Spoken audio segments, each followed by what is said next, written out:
Everyone, welcome back to another new video on with the vagabond. এই সানডেটা হতে চলেছে একটু অন্যরকম। চলো শুরু করছি। ব্রেকফাস্ট কেমন হয়েছে সেটা দিয়ে। আর এখন লুচি আর আলু চচ্চড়ি। এখানে বোবোর জন্য আমি করেছি হচ্ছে মিনি লুচি। তো চলো শুরু করা যাক।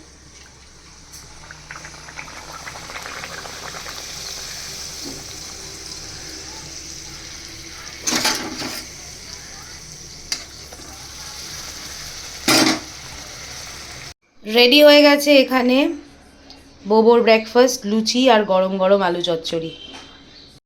এইখানে করে ফেলেছি প্রসেনজিতের ব্রেকফাস্ট, একদম রেডি। বেরিয়ে পড়েছি আমরা নৈহাটির বড় মা দর্শন করতে।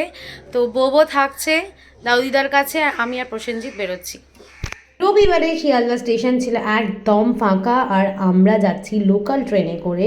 সো যেটা মজা আমার লাগে লোকাল ট্রেনে মানে অনেক কিছু খাওয়া দাওয়া ব্রেকফাস্ট করার পরেও। তো আমরা বেরিয়ে পড়েছি আমাদের আজকে সকালবেলার জায়গা নৈহাটির বড়মা দেখার উদ্দেশ্যে। অলমোস্ট 1 ঘন্টা লাগলো শিয়ালদা থেকে, অ্যান্ড তারপরে আমরা পৌঁছে গেছি স্টেশনে। নামলাম তখন বাজে অলমোস্ট 12:30। 1টার মধ্যে নাকি মন্দির বন্ধ হয়ে যাওয়ার কথা ছিল। তো আমরা ভীষণ রকম তাড়াতাড়ি করে পৌঁছানোর চেষ্টা করছি। স্টেশন থেকে হাঁটা পথে মাত্র 5 থেকে 7 মিনিট মতো সময় লাগবে। তো আমরা হাঁটাহাঁটি করেই পৌঁছানোর প্ল্যান করি। বেশ ভিড়, প্রচুর মানুষের ভিড় এখানে পুজো দিতে যাওয়ার জন্য। এই আমরা পৌঁছে গেছি মন্দির। এরপর শুধু পুজো কেনা আর তারপর পুজো দেওয়া, এই ছিল মন্দিরের সামনের ভিড়। তো আমরা ভেবেছিলাম যে খুব তাড়াতাড়ি হয়তো পুজো দিয়ে প্রত্যেকবারের মতো আমরা ফিরে আসতে পারবো, কিন্তু ঘটনা যা ঘটলো সেটা হচ্ছে কিছুটা এই রকম। মন্দির থেকে অনেকটা দূরে 1টার সময় লাইন দিয়েছি আমরা, আর এই ছিল আমাদেরও পিছনের তৈরি হওয়ার লাইন। শুধু টাইম দেখতে থাকো। আমরা অনেকটা হাঁটার পর গঙ্গার ঘাটে পৌঁছতে পেরেছি, আর তারপর এখান থেকে বেশ কিছুক্ষণ টাইম লাগার কথা। আমরা ওয়েট করছিলাম। এরকম এক্সপিরিয়েন্স আগে কখনো হয়নি, এটা একটু ফার্স্ট টাইম যে এতক্ষণ আমরা লাইনে দাঁড়িয়ে আছি। আমি দাঁড়িয়ে থাকতে না পেরে একটা জায়গায় বসে পড়েছিলাম। আবার তারপর আমাদের হাঁটা শুরু। এখন আমরা মন্দিরের কাছাকাছি পৌঁছে গেছি।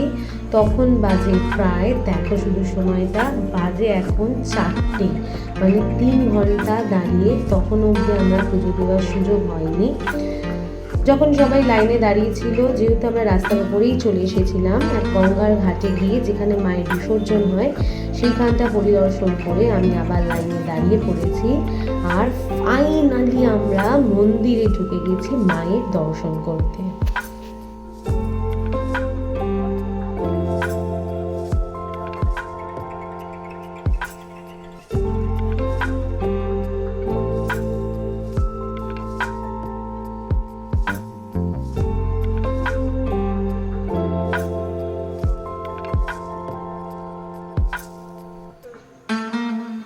এসেছি অলমোস্ট 4.5 ঘন্টা লাইনে দাঁড়িয়ে পুজো দেওয়া, তারপর 1 ঘন্টার ট্রেন জার্নি।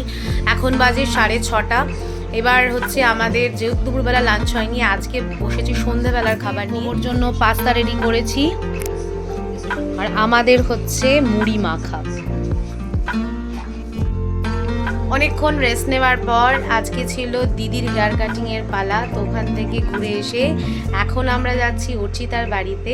আর দেখো অর্চিতার জন্য কী কী গিফট নিয়েছি। যেহেতু কেক কাটিংটা ও ঠিক পছন্দ করে না, সেই জন্য আমি স্পেশাল মিষ্টি নিয়েছি কেকের শেপে, আর গিফট গিয়ে দেখাবো। পৌঁছে গেছি আমরা। Happy birthday. এইসব করেছে দেখো। থ্যাংক ইউ বাবা, থ্যাংক ইউ। এটা কাকিমার জন্য অযোধ্যা থেকে এনেছি, তোমাদের কিছু আনিনি। এটা কাকিমার। খুলে দেখো এটা কি আছে। পুরুলিয়া।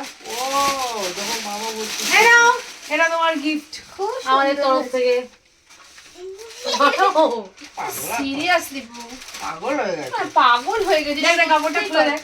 বাহ, প্যাকেটে একটু ফদর ফাই হয়ে গেছে।